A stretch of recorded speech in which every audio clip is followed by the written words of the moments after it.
तो ये है कि सफीना खान क्या आया एक सहाफी हैं, मुस्लिम लीग नून की वर्कर हैं, या फिर एस्टैब्लिशमेंट के पेरोल पर चलने वाली कोई खातून? आप यहाँ बैठे हुए हैं, आप बाय प्रोफेशन क्या क्या काम करते हैं? एज अ बैरिस्टर काम करते हैं और अभी आप पॉडकास्ट कर रहे हैं। जी जी। और आपका प्रो पीटीआई भी आपका नैरेटिव है, तो मैं आपको क्या कहूँ?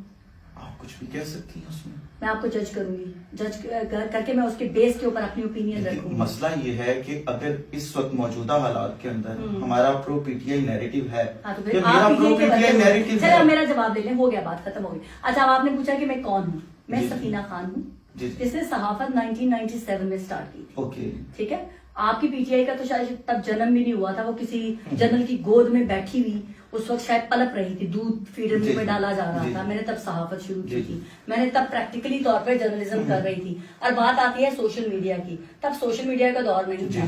सोशल मीडिया पे आप जैसे लोगों को आज जुमा जुमा एक फोन की सहूलत मुयसर है, जो मर्जी बैठो और जो गधा बन जाए वायरल हो गया वो मशहूर, वो है आप लोगों की लाइमलाइट। ये मेरे लिए लाइमलाइट नहीं है। वर्क इज माई पैशन, ठीक है। जर्नलिज्म मैं कर रही हूँ। मेरा नैरेटिव क्या है, क्या आपको तकलीफ दे रहा है, क्या किसको फायदा पहुंचा रहा है, वो मेरा प्रॉब्लम नहीं है। प्रो एस्टेब्लिशमेंट किसको कहते हैं आप लोग? इमरान खान जनरल बाजवा की गोद में, एक सेकंड मैं आपको बताने लगी हूँ ना, कि आपको बताने लगी हूँ प्रो एस्टेब्लिशमेंट होता क्या है। इमरान खान साहब जनरल बाजवा की गोद में बैठकर प्राइम मिनिस्टर बन गए। ओके।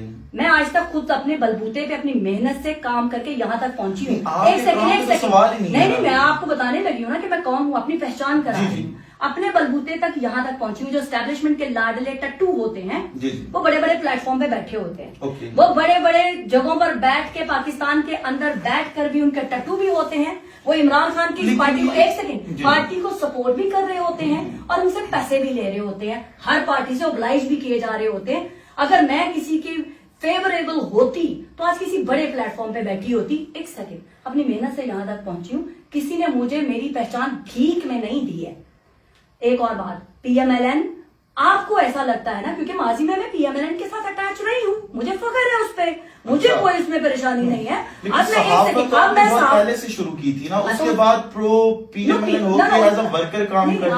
आप क्या बात कर रहे हैं? उसके बाद जब मैंने जर्नलिज्म स्टार्ट की, शादी हो गई, I quit every single thing. अपनी फैमिली को प्रेफरेंस दिया। मैं उन लोगों में से नहीं हूँ, मर्द औरतों की तरह नहीं हूँ जो अपने कैरियर को प्रेफर कर दूं अपनी फैमिली के ऊपर। I give all my life to my family. One I think मेरे बच्चे बड़े हो गए हैं, अब मुझे वापस मेरी जर्नी वापस बुला रही है। मुझे इंडिपेंडेंट उर्दू की तरफ से जब ऑफर हुई, इतना बड़ा प्लेटफॉर्म, मुझे लगा मेरी डेस्टिनी मुझे वापस बुला रही है। मैं ग्रेसफुली वापस अपनी जर्नलिज्म में आई। और बाय द वे आप लोगों को ये भी बता दूं, लाइमलाइट किसको कहते हैं। मैं पाकिस्तान के बड़े टीवी चैनल्स पर बैठ के पहले ही तज़किया देती थी। जब मैं आपको बता रही हूँ, अपना इंट्रोडक्शन दे रही हूँ। पाकिस्तान में जब मैंने दोबारा प्रैक्टिकली जर्नलिज्म शुरू की, तो मैंने अपनी जर्नलिज्म वर्कर के तौर पर, जिस तरह एक ट्रेनी एक दोबारा से जर्नलिज्म में कदम रखता है, तो मैंने एज ए रिपोर्टर बनकर सड़कों पे अपने बाकी सीनियर्स के साथ काम करना ज्यादा मुनासिब समझा, रादर देन टीवी के सामने स्क्रीन के ऊपर बैठ के भाषण देना। तो मैंने सहाफत लेना, पीएमएलएन आपने कहा ना सहाफत से कहा था, मैंने सहाफत छोड़ दी थी। गैप आया ना, आपको पूरा इंट्रोडक्शन करवाया ना। उसके बाद पीएमएलएन वालों ने बड़ी ग्रेसफुली मुझे ऑनर किया। शायद मैं उस पॉलिटिक्स को हैंडल करना नहीं जानती थी। अपनी क्या कहते हैं, टेम्परमेंट की वजह से मैं नहीं चल सकी। मुझे लगा it's not my cup of T, I left. अब मैं जर्नलिज्म कर रही हूँ। अब आपको लगता है कि आपने मुझे वर्कर कहना है, मुझे पीएमएलएन का वर्कर कहना है, एस्टैब्लिशमेंट का कुछ कहना है, या सहाफी कहना है, दैट्स योर चॉइस।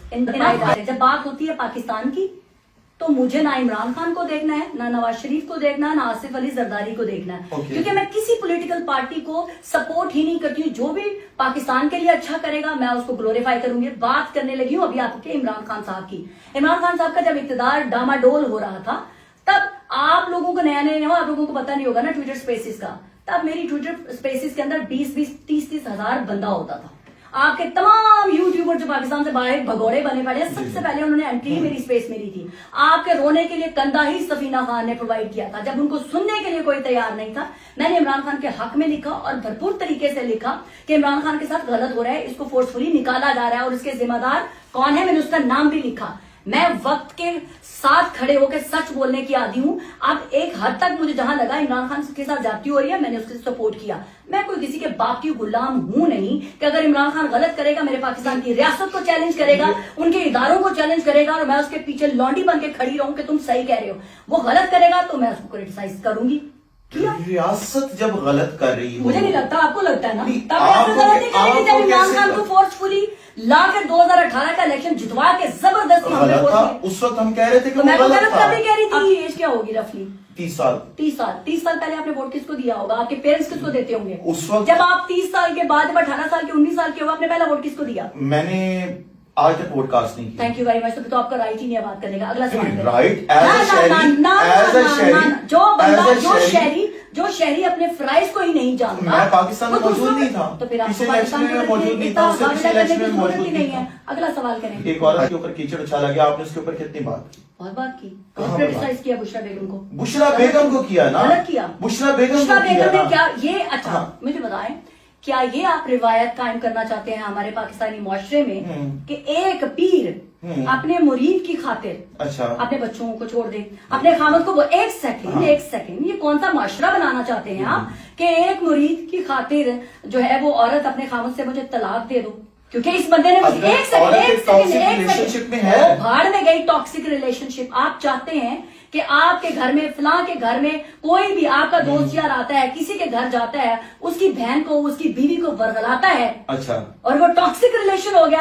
उसकी मुलाकात से पहले नहीं, उस मुलाकात से पहले मैं हर उसकी उस औरत पर लानत भेजूंगी जब वो किसी दूसरे मर्द से मिलने से पहले उसको ये नहीं पता था अगर कोई उसका टॉक्सिक रिलेशन है, ठीक है, उसके पहले उसको वो दर्द नहीं जागा कि मेरा टॉक्सिक रिलेशन था। अच्छा। उस मर्द ने आते उसके जज्बात जगा दिए। उसने मूव ऑन कर पहले दिया। तलाक लेती ना, बाद में करती, मूव ऑन नहीं करती कि मुंह में घर में आप रंग लिया। आपको वो पता है? आपके पास इस चीज का क्या है ना? सबूत है आपने क्या आप अभी बैठे हैं, मोबाइल आपके पास एक कुछ वीडियोस, कोई चीजें तो दिखा दीजिए मेरी आप। ट्वीट से याद आया, वो एक हमारी एक मॉडल थी, उसका नाम मुझे याद नहीं आया, जिसका मर्डर हो गया था। कंदील बलोच। कंदील बलोच। तब तो ना इमरान खान साहब वजीर आजम बने थे, तब बनी गाला में जाके क्यों रहती थी बुशरा बेगम? एविडेंस तो दिखा दे। अरे कंदील बेचारी मर गई, एविडेंस दिखा देना। उसने बताया था ना कि कंदील का इमरान खान के साथ आप कहाँ मिला रहे हैं? तब तो बुशरा बेगम का कोई हमें अता पता भी नहीं था। तब उसने कहा था आप कह रही है कि बनी गाला जाके खान साहब के साथ रातें गुजारती बुशरा हैं। बीबी नामी एक जो जादूगरनी है, वो अब बनी गाला में रहती है। वो बेचारी से रही नहीं, गैरत के नाम पे मार दी गई। अब आपको आपने जैसे मुझे रेफरेंस दिए ना, मैंने आज तक वो क्लिप नहीं देखा। मैं आपके ट्विटर पे आज भी लगा हुआ है, मैं आपको फॉर्म भेजूंगी। कंदील बलोच